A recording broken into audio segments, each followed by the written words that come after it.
ನಾನು ನಿಮ್ಮ ಡಾಕ್ಟರ್ ರಾಜ್ಕುಮಾರ್ ಶಿವಾಚಾರ್ಯರ್. ನಾನು ವೈದ್ಯ ಜ್ಯೋತಿಷ್ಯರು ಮಾತಾಡ್ತಿದ್ದೀನಿ. ಈ ಜುಲೈ ತಿಂಗಳ ರಾಶಿ ಫಲಗಳಲ್ಲಿ ಕೆಲವು ರಾಶಿಗಳಿಗೆ ಎಚ್ಚರಿಕೆಯಿಂದ ಇರಬೇಕೆಂದು ಹೇಳುವಾಗ ಸ್ವಲ್ಪ ಜಾಗ್ರತೆ ವಹಿಸಬೇಕಾದ ಅಗತ್ಯವಿದೆ. ಮೇಷರಾಶಿ, ವೃಷಭ ರಾಶಿ, ಸಿಂಹ ರಾಶಿ, ಕನ್ಯಾ ರಾಶಿ, ತುಲಾ ರಾಶಿ, ಅದೇ ರೀತಿ ವೃಶ್ಚಿಕ ರಾಶಿ, ಕುಂಭ ರಾಶಿ ಇವುಗಳೆಲ್ಲ ಸ್ವಲ್ಪ ಜಾಗ್ರತೆ ವಹಿಸಬೇಕು.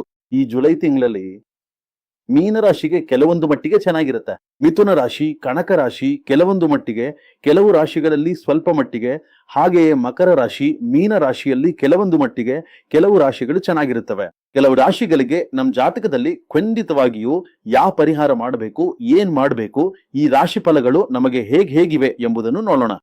ಕೆಲವು ರಾಶಿಗಳು ಚೆನ್ನಾಗಿರ್ತವೆ, ಕೆಲವು ರಾಶಿಗಳಿಗೆ ಕೆಲವು ಅಡಚಣೆಗಳು ಮತ್ತು ಸಮಸ್ಯೆಗಳು ಖಂಡಿತವಾಗಿಯೂ ಇರ್ತವೆ. ಇಂದು ಸೋಮವಾರ. ಇಂದು ಬೆಳಿಗ್ಗೆ ನಾನು ಎದ್ದು ಇವತ್ತೊಂದು ಶೂಟಿಂಗ್ಗೆ ಹೋಗಲು ಹೊರಟಿದ್ದೇನೆ.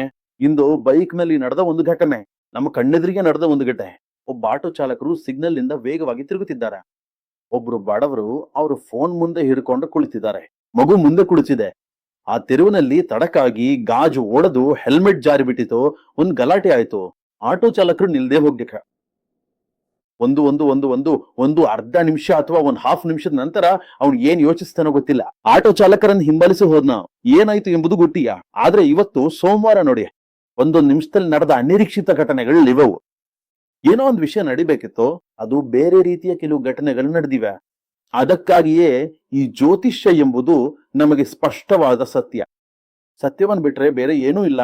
ಜೀವನದಲ್ಲಿ ನಡೀತಿರೋದನ್ನ ಚಿತ್ರವನ್ನೇ ಹಾಕಿ ತೋರಿಸ್ತಾರೆ. ಅದು ನಿನಗಿವೆಲ್ಲವೂ ಇದೆ, ಹೀಗೆಲ್ಲ ಇದೆ ಎಂದು ಜೀವನದಲ್ಲಿ ನಡೆಯುತ್ತಿರುವ ವಿಷಯವನ್ನೇ ಹೇಳ್ತಾರೆ, ನಡೆಯದದ್ದನ್ನು ಹೇಳೋದಿಲ್ಲ.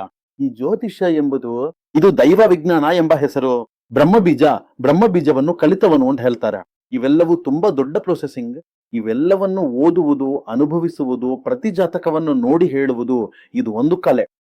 ಆ ಕಲೆನ ಸಂಪೂರ್ಣವಾಗಿ ಓದಿ, ಅದನ್ನು ಸಂಪೂರ್ಣವಾಗಿ ಅನುಭವಿಸಿ, ಅನೇಕ ಜಾತಕಗಳನ್ನ ನೋಡಿ, ಸಾವಿರಾರು ಜಾತಕಗಳನ್ನ ನಡೆಸ್ಕೊಂಡು ಬರಬೇಕು. ನಾನೀಗ 42 ವರ್ಷಗಳಿಂದ ಜಾತಕವನ್ನ ನೋಡ್ತಾ ಇದ್ದೇನೆ. ನೀವು ನಿಮ್ಮ ಜೀವನದ ಈ ಸುದೀರ್ಘ ಪಯಣದಲ್ಲಿ ಎಷ್ಟೇ ವೈವಿಧ್ಯಮಯವಾದ, ವಿಭಿನ್ನವಾದ ಮತ್ತು ಅಸಂಖ್ಯಾತವಾದ ಜಾತಕಗಳನ್ನು ಅತ್ಯಂತ ಕೂಲಂಕಷವಾಗಿ ಪರಿಶೀಲಿಸಿ ನೋಡಿದರೂ ಸಹ ಅಂತಿಮವಾಗಿ ನಿಮ್ಮ ಕೈಯಲ್ಲಿರುವ ಈ ಅತ್ಯುನ್ನತವಾದ ಅಧಿಕಾರವನ್ನು ಮತ್ತು ಪ್ರಭಾವಶಾಲಿ ಶಕ್ತಿಯನ್ನು ಸಮಾಜದ ಸರ್ವತೋಮುಖ ಹಿತದೃಷ್ಟಿಯಿಂದ ಅತ್ಯಂತ ಒಳ್ಳೆಯ ದಾರಿಯಲ್ಲಿ ಹಾಗೂ ಧರ್ಮದ ಪವಿತ್ರ ಮಾರ್ಗದಲ್ಲಿ ಮಾತ್ರವೇ ಉಪಯೋಗಿಸಬೇಕೆಂದು ನಾನು ನಿಮ್ಮಲ್ಲಿ ಅತ್ಯಂತ ವಿನಯಪೂರ್ವಕವಾಗಿ ವಿನಂತಿಸಿಕೊಳ್ಳುತ್ತೇನೆ. ನಿಮ್ಮ ಈ ಅಧಿಕಾರವು ಕೇವಲ ವೈಯಕ್ತಿಕ ಲಾಭಕ್ಕಾಗಿ ಅಥವಾ ಸ್ವಾರ್ಥದ ಉದ್ದೇಶಗಳಿಗಾಗಿ ಬಳಕೆಯಾಗದೆ, ಅದು ದೀನದಲಿತರ ಮತ್ತು ಸಾಮಾನ್ಯ ಜನರ ಕಲ್ಯಾಣಕ್ಕಾಗಿ ಹಾಗೂ ಸತ್ಯದ ಹಾದಿಯಲ್ಲಿ ದೃಢವಾಗಿ ನಡೆಯಲು ಒಂದು ಪ್ರಬಲ ಸಾಧನವಾಗಲಿ ಎಂದು ನಾನು ಮನಸಾರೆ ಹಾರೈಸುತ್ತೇನೆ. ಪ್ರತಿಯೊಂದು ಜಾತಕದ ಫಲಿತಾಂಶವು ಅಥವಾ ಗ್ರಹಗತಿಗಳ ವಿಶ್ಲೇಷಣೆಯು ಏನೇ ಇರಲಿ, ನಿಮ್ಮ ನೈತಿಕ ಜವಾಬ್ದಾರಿಯು ಯಾವಾಗಲೂ ಸನ್ಮಾರ್ಗದಲ್ಲಿಯೇ ಇರಲಿ ಎಂಬುದು ನನ್ನ ಆಶಯ. ನೀವು ತೆಗೆದುಕೊಳ್ಳುವ ಪ್ರತಿಯೊಂದು ಸಣ್ಣ ನಿರ್ಧಾರವೂ ಕೂಡ ನ್ಯಾಯಯುತವಾಗಿರಲಿ ಮತ್ತು ಅದು ಇತರರಿಗೆ ಒಂದು ಉತ್ತಮ ಮಾದರಿಯಾಗುವಂತೆ ಅತ್ಯಂತ ಜಾಗರೂಕತೆಯಿಂದ, ವಿವೇಕದಿಂದ ಹಾಗೂ ದೂರದೃಷ್ಟಿಯಿಂದ ನಿಮ್ಮ ಅಧಿಕಾರವನ್ನು ಚಲಾಯಿಸಿರಿ. ಇದು ಕೇವಲ ಒಂದು ಸಾಮಾನ್ಯ ಸಲಹೆಯಲ್ಲ, ಬದಲಾಗಿ ನಿಮ್ಮ ಭವಿಷ್ಯದ ಉನ್ನತಿಗಾಗಿ, ನಿಮ್ಮ ವಂಶದ ಗೌರವಕ್ಕಾಗಿ ಮತ್ತು ಇಡೀ ಸಮಾಜದ ಒಳಿತಿಗಾಗಿ ನೀವು ಪಾಲಿಸಲೇಬೇಕಾದ ಒಂದು ಅತ್ಯಗತ್ಯವಾದ ಮತ್ತು ಅನಿವಾರ್ಯವಾದ ನಿಯಮವಾಗಿದೆ ಎಂದು ಭಾವಿಸಿ ನೀವು ಜೀವನದಲ್ಲಿ ಮುನ್ನಡೆಯಿರಿ. ಅಧಿಕಾರ ಎಂಬುದು ಒಂದು ದೊಡ್ಡ ಜವಾಬ್ದಾರಿ ಎಂಬುದನ್ನು ಮರೆಯಬೇಡಿ. ನೀವು ಮಾಡುವ ಪ್ರತಿಯೊಂದು ಕೆಲಸವೂ ಧರ್ಮಕ್ಕೆ ಬದ್ಧವಾಗಿರಲಿ, ನ್ಯಾಯದ ಪರವಾಗಿರಲಿ ಮತ್ತು ಅದು ಸಮಾಜದಲ್ಲಿ ಶಾಂತಿ ಹಾಗೂ ಸಮೃದ್ಧಿಯನ್ನು ತರುವಂತಿರಲಿ. ನಿಮ್ಮ ನಿರ್ಧಾರಗಳು ಜನರ ಕಣ್ಣೀರು ಒರೆಸುವಂತಿರಲಿ ಮತ್ತು ಅವರ ಬದುಕಿನಲ್ಲಿ ಹೊಸ ಭರವಸೆಯನ್ನು ಮೂಡಿಸುವಂತಿರಲಿ. ಈ ಜಗತ್ತಿನಲ್ಲಿ ಅಧಿಕಾರ ಶಾಶ್ವತವಲ್ಲ, ಆದರೆ ನಾವು ಮಾಡುವ ಒಳ್ಳೆಯ ಕೆಲಸಗಳು ಮತ್ತು ನಾವು ನಡೆದ ದಾರಿ ಮಾತ್ರ ಶಾಶ್ವತವಾಗಿ ಉಳಿಯುತ್ತವೆ. ಆದ್ದರಿಂದ ನಿಮ್ಮ ಅಧಿಕಾರವನ್ನು ದುರುಪಯೋಗಪಡಿಸಿಕೊಳ್ಳದೆ ಅದನ್ನು ಕೇವಲ ಒಳ್ಳೆಯ ಉದ್ದೇಶಗಳಿಗಾಗಿ ಮಾತ್ರ ಬಳಸಿರಿ. ನಿಮ್ಮ ಪ್ರತಿಯೊಂದು ಹೆಜ್ಜೆಯು ಸತ್ಯದ ಹಾದಿಯಲ್ಲಿರಲಿ ಮತ್ತು ನಿಮ್ಮ ಪ್ರತಿಯೊಂದು ಆಲೋಚನೆಯು ಲೋಕ ಕಲ್ಯಾಣಕ್ಕಾಗಿ ಇರಲಿ. ಹೀಗೆ ಮಾಡುವುದರಿಂದ ಮಾತ್ರ ನೀವು ನಿಜವಾದ ಯಶಸ್ಸನ್ನು ಮತ್ತು ಮನಸ್ಸಿನ ಶಾಂತಿಯನ್ನು ಪಡೆಯಲು ಸಾಧ್ಯವಾಗುತ್ತದೆ. ನಿಮ್ಮ ಜೀವನವು ಇತರರಿಗೆ ಸ್ಫೂರ್ತಿಯಾಗಲಿ ಮತ್ತು ನಿಮ್ಮ ಅಧಿಕಾರವು ಸಮಾಜದ ಅಭಿವೃದ್ಧಿಗೆ ಒಂದು ಭದ್ರ ಬುನಾದಿಯಾಗಲಿ ಎಂದು ನಾನು ಆಶಿಸುತ್ತೇನೆ. ಅದು ಅತ್ಯುತ್ತಮವಾಗಿರುತ್ತೆ. ಯಾರಾದ್ರೂ ಮೇಲೆ ನೀವು ಹೆಚ್ಚು ನಿರೀಕ್ಷೆ ಇಡಬೇಡಿ. ಕೆಲವು ವಿಷಯಗಳನ್ನ ಮಾಡಬೇಡಿ. ಅಗತ್ಯವಿಲ್ಲದ ಅಹಂಕಾರದ ಖರ್ಚುಗಳನ್ನ ಕಡಿಮೆ ಮಾಡಿಕೊಳ್ಳಿ. ಯಾರನ್ನು ಅವಮಾನಿಸುವ ರೀತಿಯಲ್ಲಿ ಮಾತನಾಡಬೇಡಿ ಎಂದು ನಾನು ಹೇಳುತ್ತೇನೆ.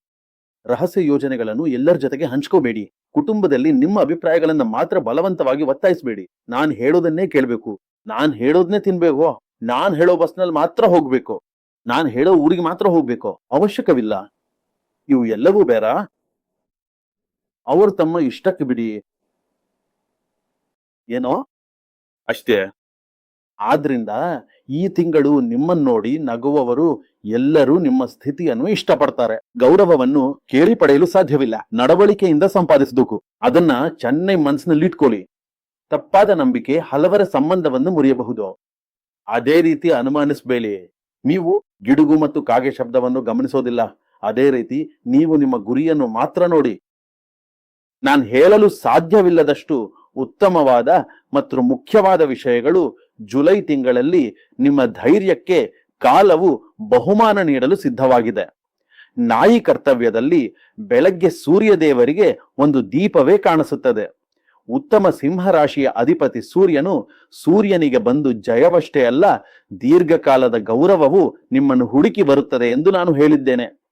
ಪುರುಷರಾಗಿರಲಿ ಮಹಿಳೆಯಾಗಿರಲಿ ಸ್ವಲ್ಪ ಜಾಗರೂಕರಾಗಿ ಇರಬೇಕು. ವಾಹನ ವ್ಯವಹಾರಗಳಲ್ಲಿ ಸ್ವಲ್ಪ ಜಾಗರೂಕರಾಗಿ ಇರಬೇಕು. ಕೊಡುಗೆ ಸ್ವೀಕಾರದ ವಿಷಯಗಳಲ್ಲಿ ಮಾವತಿ ಸಂಬಂಧಿಕರ ಕುಟುಂಬದಲ್ಲಿ ಹಣ ಇಲ್ಲದೆ, ಬಾಡಿಗೆ ಕೊಡಲು ಸಾಧ್ಯವಾಗದೆ, ಸಾಲ ತೀರಿಸಲು ಸಾಧ್ಯವಾಗದೆ ಅನೇಕ ಸಮಸ್ಯೆಗಳು ನಿಮ್ಮನ್ನು ಸುತ್ತಿಕೊಂಡಿವೆ. ಆದರೂ ನೀವು ಓಡಿ ಸಂಪಾದನೆ ಮಾಡುತ್ತಲೇ ಇದ್ದೀರಿ. ಹೇಗೋ ಕಷ್ಟಪಟ್ಟು ಬದುಕುತ್ತಲೇ ಇದ್ದೀರಿ. ಆದರೂ ಇದೇ ಜೀವನ ಅಲ್ಲವೋ?